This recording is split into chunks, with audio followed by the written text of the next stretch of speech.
Телеканал «Россия» продолжает серию интервью с руководителями министерств и ведомств на тему национальных проектов. Еще раз напомню, всего их 12, касаются они всех сфер жизни россиян и направлены на улучшение качества жизни людей. Общая сумма, которая требуется на их реализацию, 28 триллионов рублей. Башкортостан получит более 175 миллиардов.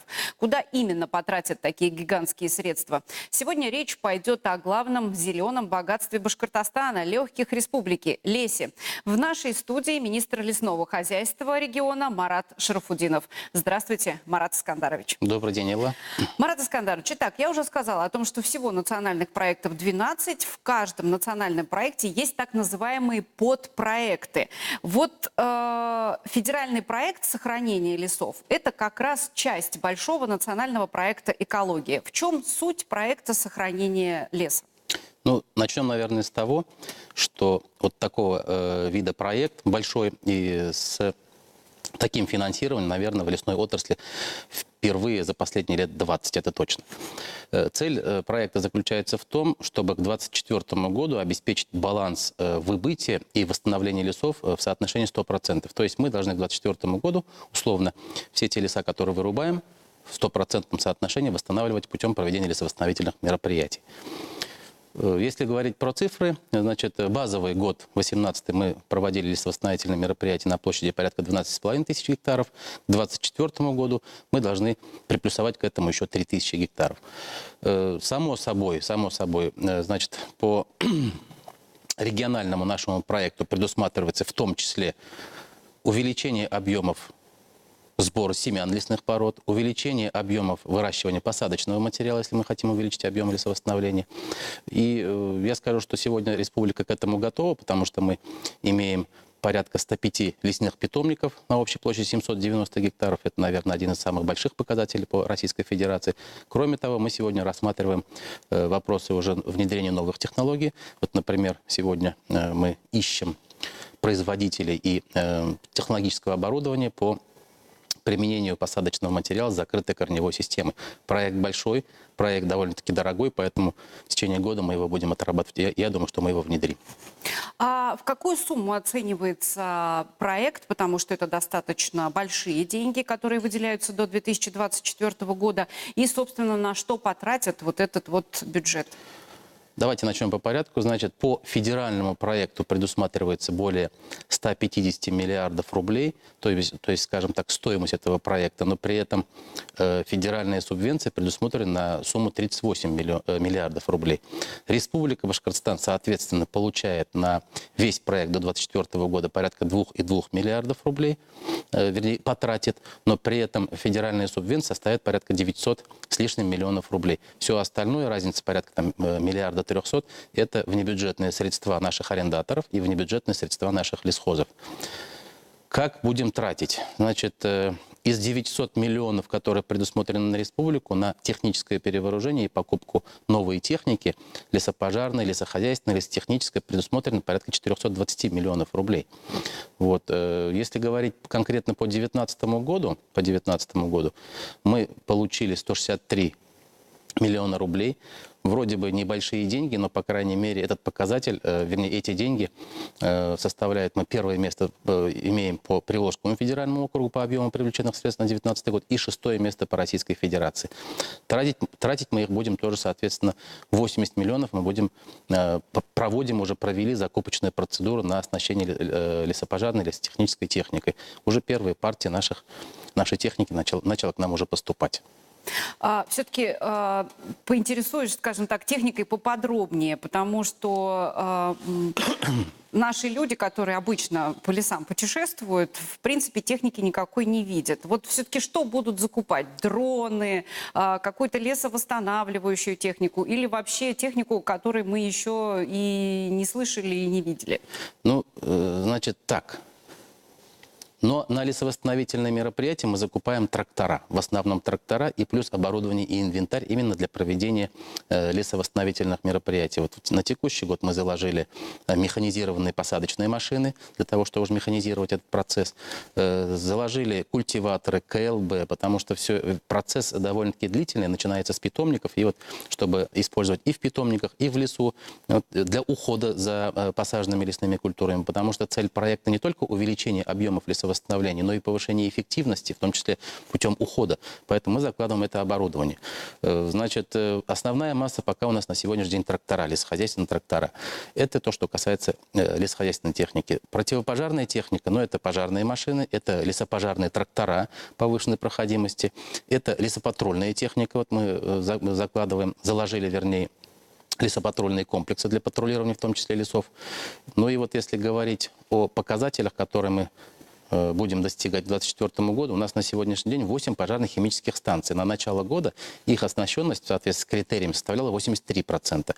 После закупок текущего года мы доведем их до 87%. Цель проекта к 2024 году на 100% оснастить лесопожарной техникой, оборудованием и инвентарем. То есть к этому мы идем в соответствии с критериями той техники, которой на сегодня не хватает.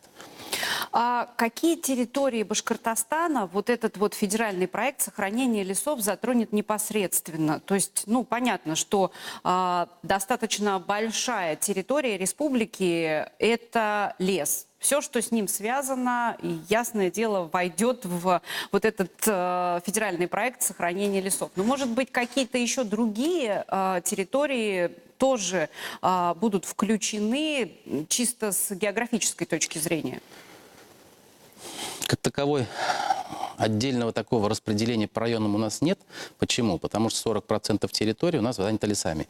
В той или иной мере, в зависимости от лесистости. Поэтому реализация проекта коснется всех районов муниципальных и всех наших лесничеств. Безусловно, в приоритете, конечно, будут районы с интенсивным лесопользованием. То есть, где будут больше вырубаться леса, то туда будет направляться и большие средства. Именно по самим объемам лесовосстановления, и по технике, которая будет при этом использоваться. Поэтому пока мы идем таким методом. Где больше интенсивное лесопользование, там и да, вы вот наибольший сейчас объем. очень много говорите про лесовосстановление, про все те процедуры, которые требуются для того, чтобы лес у нас только расширялся и, в конце концов, видимо, занял территорию всей республики. Но все-таки, каковы главные причины, от которых у нас лес страдает? То есть это лесные пожары, это вырубка леса, это вредители. Вам-то это как раз, наверное, лучше всего известно. Наверное, основную проблему нашего леса я бы обозначил, что у нас сегодня лес есть очень большое количество нашего леса, это связано с естественным старением. То есть это перестойные насаждения, которые, в принципе, не сегодня, завтра, послезавтра могут уже представлять довольно-таки большую пожарную и санитарную опасность. Если взять по цифрам, у нас ежегодный объем расчетной лесосеки, так называемый объем, который мы можем ежегодно без ущерба природе использовать, составляет порядка 9,6 миллионов кубометров по Республике Башкортостан. Это составляет 1,2% от всего объема нашего леса на территории республики. Из этих 9,6 миллионов только порядка 12% это хозяйственно ценная хвойная древесина, а все остальное это низкотоварная, как я уже сказал, перестойная древесина. Так вот, задача, наверное, этого проекта сделать таким образом, чтобы мы эти перестойные леса вырубили, снять опасность пожарную и санитарную и уже восстановили новым лесом, при том, что мы на протяжении, по крайней мере, последних 3-5 лет восстанавливаем леса в основном хозяйственно ценными породами хвойных пород. Это сосна, ель, лиственница, береза, липа. То есть они уже должны сделать смену пород. Вот поэтому в этом отношении мы, конечно, работаем. Да, есть у нас доля тех лесов, от которых, причины тех последствий пожаров. В этом году, по крайней мере, они точно будут, потому что уже мы более чем на 1600 гектаров у нас леса прошли пожарами. Сейчас плановые обследования проводятся, будут назначены мероприятия, и, соответственно, в конечном итоге мы после вырубки все равно там будем сажать лес. Есть небольшие, но есть причины по болезням и вредителям леса. Значит, Ну, по незаконным рубкам тоже такая проблема существует, но я бы не сказал, что она там на уровне России глобальная, потому что у нас вот порядка 4000 кубов пока вот незаконно вырубленной древесины. Но с этим, конечно, мы тоже боремся. Но я все-таки вот основной проблемой наших лесов вижу, естественно, его старение. Вот сейчас вы говорите о достаточно большом списке тех задач, которые стоят перед Министерством лесного хозяйства Республики Башкортостан. Эти задачи, согласно национальному проекту экологии, согласно федеральному проекту сохранения леса, нужно выполнить. Но, как правило, за каждой задачей стоят люди. За счет какого кадрового потенциала вот это масштабное мероприятие будете делать? Кадры решают все. Эта проблема до сих пор актуальна. И не только, наверное, у нас, не только в лесной отрасли. Да, наверное, исторически сложилась не совсем, скажем так, зарплатная составляющая в отрасли сельского хозяйства, лесного хозяйства, охоты. Она всегда была ниже уровня среднего по субъекту и по стране в целом. Вот этот момент, конечно, мы сейчас отрабатываем, пытаемся повысить, во-первых, заработную плату и повысить привлекательность отрасли. Это первое. Второе, мы сейчас прорабатываем, в том числе и в рамках поручения временно исполняющего главы Республики Башкортостан Ради Фаридовича Хабирова по итогам нашего форума, который в Карайделе прошел. Там тоже был затронут вопрос именно поддержки кадров, поддержки выпускников средних и высших учебных заведений лесной отрасли. Мы прорабатываем ряд вопросов, например, в части внеочередного выделения древесины для строительства дома для молодых специалистов. В части поддержки, скажем так, подъемными молодых специалистов, которые приходят в нашу лесную отрасль. Все это вместе, наверное, даст какой-то свой эффект. Ну и кроме того, вот скажу, мы в прошлом году с помощью Республики Башкортостан закупили тоже лесозаготовительную технику, довольно-таки современную. Их у нас практически не было в Республике Башкортостан. Мы подобрали кадры молодых специалистов, обучили их в Белоруссии. Сейчас операторы харвестеров, форвардеров, которые у нас работают пока в 2 лесхозах, получают зарплату 40, 50, даже 60 тысяч рублей. Это для лесного хозяйства довольно-таки очень даже хорошая заработная плата. И с учетом того, что мы покупаем новую технику, я думаю, к нам молодые специалисты тоже пойдут, тем более, если будут такие заработные платы. Ну и финальный вопрос. Главная цель федерального проекта, собственно, заложена в его названии – сохранение лесов. Что жители республики, вот каждый из тех, кто у нас сейчас живет на территории Башкортостана, получит вот от этого большого федерального проекта? В первую очередь, наверное, скажу, что наши лесники, наши работники лесного хозяйства почувствуют, по крайней мере, внимание со стороны государства к довольно-таки непростой отрасли, как лесное хозяйство. Это раз. Второе. Лесное хозяйство, конечно, такого взрывного эффекта разового не даст, потому что итоги труда, они не видны в течение первого, даже в течение 3-5 лет.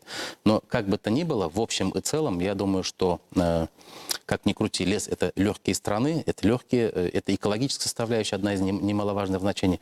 Поэтому для наших жителей республики в последующие годы все-таки увеличение лесистости, обновление породного состава, произрастание новых молодых лесов, это в конце концов даст ту природу, которую мы хотим увидеть вместе с вами.